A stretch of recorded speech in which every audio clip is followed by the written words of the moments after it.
Greetings, viewers. JLB here, back with another installment of Season 2 of Animated Television History Tour. But the next show that we're going to be talking about, it's influential in ways that not even I can begin to describe in complete, full, minutest detail.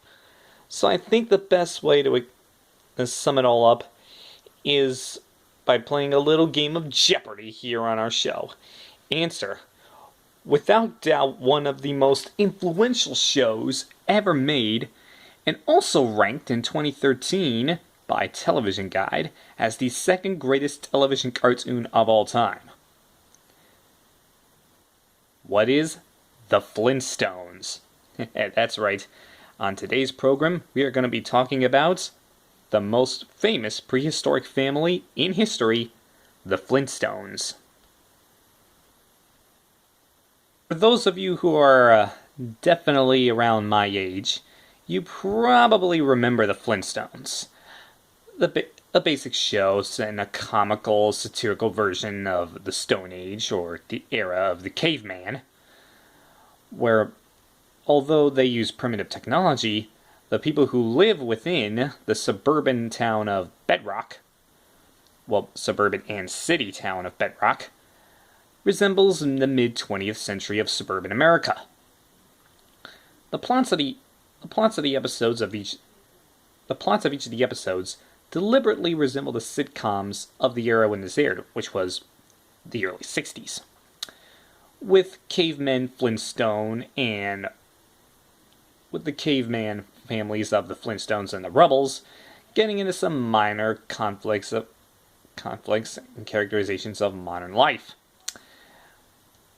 Like I said, the show takes place in the town of Bedrock with a population of 2,500, where dinosaurs and other long extinct animals coexist with the caveman, the saber-toothed tiger, and the woolly mammoth, which were around during the times of the Ice Age. Now, I'm pretty sure everybody will agree with me, even Christopher P. Lemon, an animation historian, would agree with me when I say the Flintstones draws its humor in part from the creative uses of anachronisms. What that means is chronological inconsistency in some arrangement, especially a juxtaposition of persons, events, objects, or customs from different periods. The main one in this case is placing a modern back then, 20th century society into prehistory. This society takes inspiration from the suburban sprawl developed in the first 2 decades of the post-World War II period, and has modern home appliances that employ animals. But rather than talk about the anachronisms that are abound in the Flintstones, let's talk about how the show came to be. Now, this is a question that's been nagging at me for a bit. Where did the Flintstones come from? Well, the idea for the Flintstones started after Hanna-Barbera produced the Huckleberry Hound show and the Quick Draw McGraw show, both of which we discussed. Although these programs were successful in their own right and brought popularity to Huckleberry Hound and Quick Draw McGraw, Pixie and Dixie, and all the other characters that were in them, they didn't have the same wide audience appeal as their previous theatrical cartoon series, Tom and Jerry, which I'm certain many of you remember. That show, Tom and Jerry, entertained both children and adults who saw it. However, since children didn't need their parents' supervision to watch television, Hanna-Barbera's output became kids only, which is fine by me, because kids and cartoons go together like peanut butter and jelly. Now, Barbera and Hanna wanted to recapture the adult audience because they mostly lost all the audience attention to the children. So they thought of an animated sitcom cartoon show.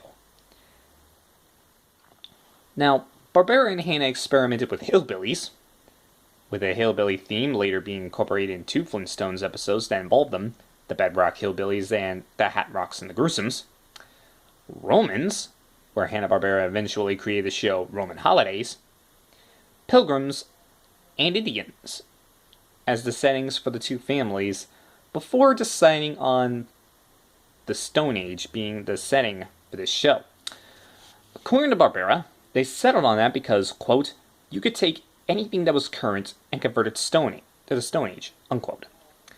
Under the working title of The Flagstones, yes, the show was called Flagstones and not the Flintstones originally, the family originally consisted of Fred, Wilma, and their son Fred Jr. Yes, Fred and Wilma were supposed to have a son before that was scrapped altogether, and in later seasons they were given a kid, but we'll get to that. Now, a brief demonstration film was also created to sell the Flagstones, the idea of a modern Stone Age family, to sponsors and to the network. Animator Kenneth Muse, who worked on Tom and Jerry, also worked on the early seasons of the Flintstones. Now, like most of the shows of the era, the show was limited in terms of animation, and it spoofed a popular sitcom from the 50s and early 60s, The Honeymooners. Although the early voice characterizations for Barney was that of Lou Costello, William Hanna admitted that, quote, at that time, The Honeymooners was the most popular show on the air, and for my bill, it was the funniest show on the air. The characters, I thought, were terrific. Now, that influenced greatly what we did with the Flintstones. The Honeymooners was there, and we used that kind of basis for the concept, unquote. However, Joseph Barbera disavowed these claims in a separate interview, saying, quote, I don't remember mentioning the Honeymooners when I sold the show, but if people want to compare the Flintstones to the Honeymooners, then great. It's a total compliment. The Honeymooners was one of the greatest shows ever written, unquote. However, where there are comparisons, there are often lawsuits. Meaning that Jackie Gleason, the creator of the Honeymooners, considered suing Hanna-Barbera Productions, but he decided not to because he didn't want to be known as the guy who, quote, yanked Fred Flintstone off the air. Another influence that was noted during Hanna-Barbera's tenure at MGM, where they were in a friendly competition with fellow cartoon director Tex Avery. In 1955, Avery directed a cartoon entitled The First Bad Man, narrated by cowboy legend Tex Ritter. The cartoon concerned the rowdy antics of a bank robber in Stone Age Dallas, Texas. Many of the visual jokes, antedated by many years, were similar ones used by Hanna-Barbera in the Flintstones. Many students of American animation point to this cartoon as the progenitive seed of the Flintstones. The concept was also predated by the Stone Age cartoons, a series of 12 animated shorts released between January and September of 1940 by Fleischer Studios, the same company responsible for the Superman cartoons. These cartoons showed Stone Age people doing modern things with primitive means.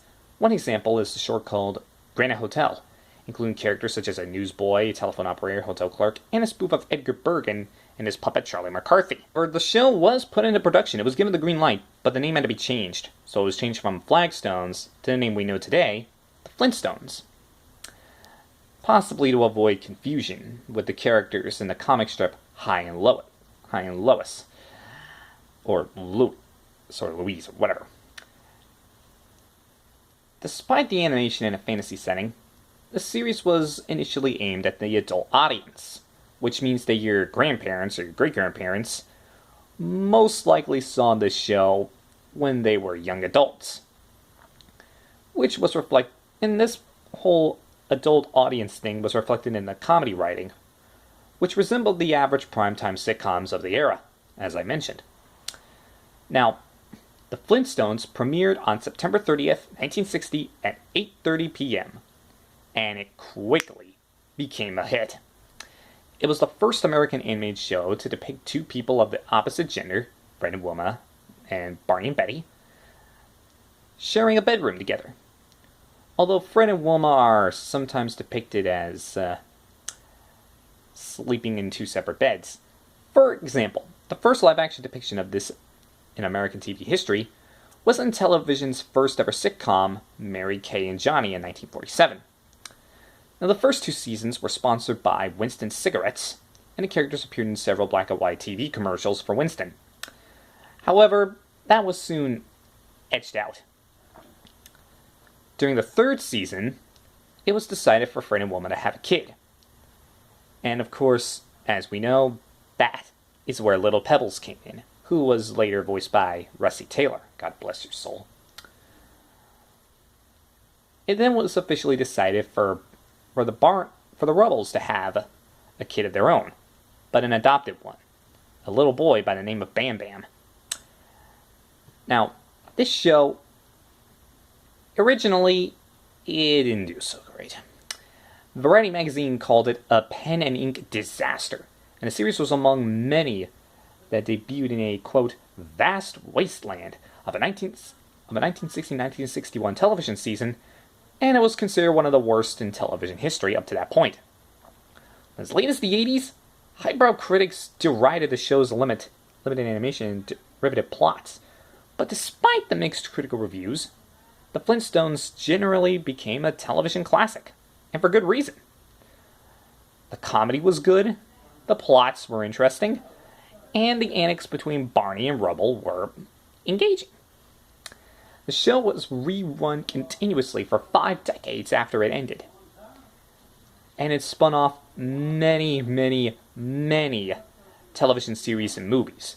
Everything from the Pebbles and Bam Bam show, to the new Fred and Barney show, to the Flintstone Kids, to the newest show that's currently around right now called Yabba-Dabba Dinosaurs. Even movies like The Man Called Flintstone, the Jetsons Meet the Flintstones, Yabba-Dabba-Doo, A Flintstones Christmas Carol, and many TV specials like the Flintstones Kids Just Say No special, the Flintstones 25th Anniversary Celebrations, Hanna-Barbera's 50th, the Yabba-Dabba-Doo Celebration, etc. I could go on and on about how influential the Flintstones was. I mean, Fred Flintstone and Barney Rubble practically created multiple merchandising elements for the Flintstones, from the gummy vitamins you can find in the store today, to the breakfast cereal that we know as the Pebbles. Fruity Pebbles, Cocoa Pebbles, Peanut Butter Pebbles, Peanut Butter and Chocolate Pebbles, which I managed to find. But that's just the tip of the iceberg when it comes to talking about how influential the Flintstones is. If you really want to see how good the show is, I highly recommend it. Go to Boomerang if you have it, or to some streaming service that has the Flintstones, and watch it. Trust me, you won't be disappointed. And with that brings an end to this episode. Thank you so much for watching, and definitely stay tuned because we're going to be talking about a lot more television shows from the 60s. Some that flopped, some that flew, and I really hope that you Yabba-Dabba-Doo tune in next time. With that, thanks for watching.